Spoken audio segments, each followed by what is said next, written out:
Ya, izinkan kami berbagi pada hari ini kepada Bapak Ibu semua, walaupun sudah sore, minta waktu sebentar saja. Karena ini bagian dari kewajiban kami untuk membagi apa yang sudah kami dapat, gitu ya Pak Min ya. Dan ini adalah kolaborasi antara CGP Angkatan 8 dan 9. Jadi kita membangun kolaborasi itu Pak Nur juga tidak tanggung-tanggung Pak Nur, bahkan antar lintas angkatan CGP kami berkolaborasi juga untuk berbagi di sini. Yang pertama itu saya tadi Bu Nevi dan Bu Linda. Di sini kita akan membahas tentang disiplin positif dan nilai-nilai kebajikan universal. Sebenarnya apa sih tujuannya kita membahas ini? Saya yakin Bapak Ibu di sini adalah senior saya yang 30 tahun. Jadi apa itu sebenarnya disiplin positif gitu ya? Sebenarnya disiplin positif ini untuk menjawab yang selama ini kita kan identiknya kalau bicara disiplin itu sering mengaitkan dengan aturan, dengan sanksi gitu ya.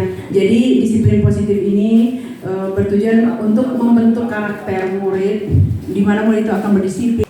Baiklah Bapak Ibu, terima kasih atas penampilan Bu Nevi. Sekarang tiba giliran saya yaitu ke topik berikutnya.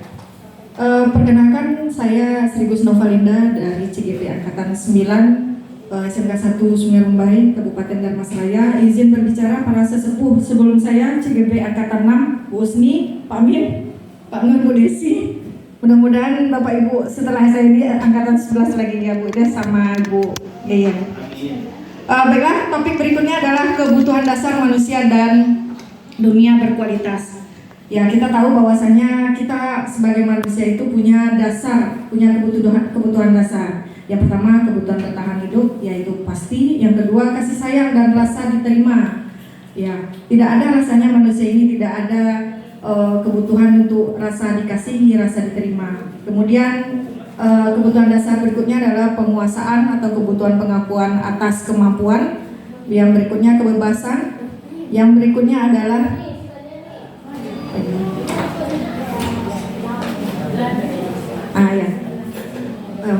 kesepakatan.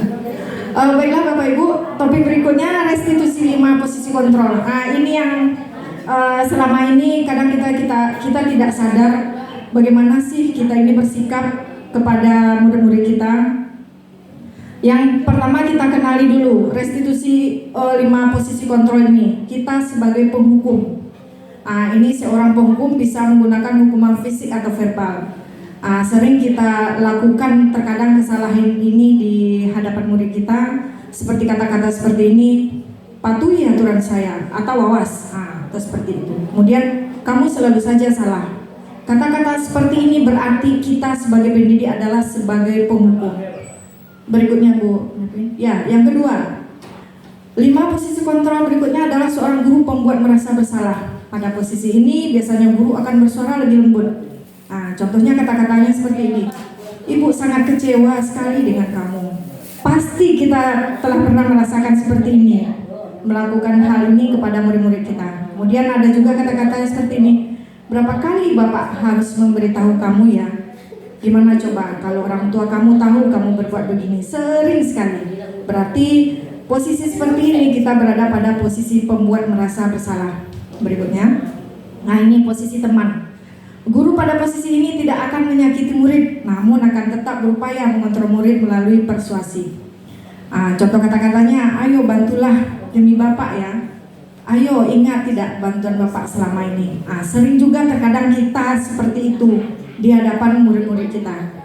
Kemudian, yang keempat, pemantau. Pemantau ini kita berarti mengawasi. Pada saat kita mengawasi, kita bertanggung jawab atas perilaku orang-orang yang kita awasi. Contohnya apa? Kata-katanya seperti ini. Peraturannya apa? Apa yang telah kamu lakukan? Sanksi atau konsekuensinya apa? Seperti itu. Yang berikutnya adalah 5 posisi kontrol manajer. Jadi posisi terakhir ini adalah posisi di mana guru berbuat sesuatu bersama dengan murid, mempersilahkan murid mempertanggungjawabkan perilakunya, mendukung murid agar dapat menemukan solusi atas permasalahannya sendiri. Contohnya kata-katanya seperti peraturannya apa? Ada apa yang telah dilakukan, kemudian sanksi atau konsekuensinya apa. Jadi dari kelima posisi kontrol ini ya, yang paling profesional kita bertindak adalah pada posisi manajer.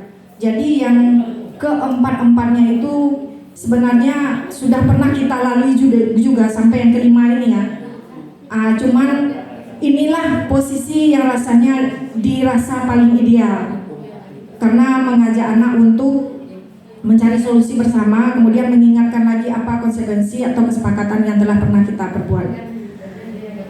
Jadi sesuai dengan apa yang disebutkan oleh Bu Nelvi tadi, restitusi itu dari hukuman, kemudian konsekuensi, kemudian restitusi. Ini adalah pendekatan yang dilakukan kepada murid melalui beberapa tahapan.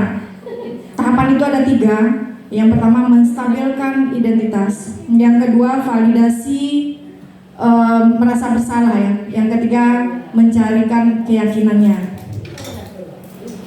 Berikutnya kita telah satu-satu. Menstabilkan identitas itu adalah bagaimana dasar dari segitiga bertujuan untuk mengubah identitas anak. Contohnya, lanjut Bonfi.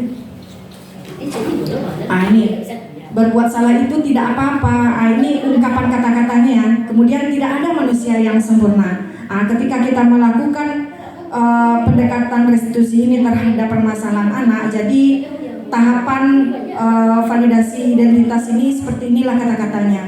Kemudian ada juga kata-katanya seperti ini, kita bisa kok menyelesaikan masalah ini, seperti itu. Kemudian yang kedua adalah validasi tindakan yang salah. Setiap tindakan kita dilakukan dengan suatu tujuan yang memenuhi kebutuhan dasar. Contohnya kata-katanya seperti ini, padahal kamu bisa melakukan yang lebih buruk lagi ya, kamu pasti punya alasan.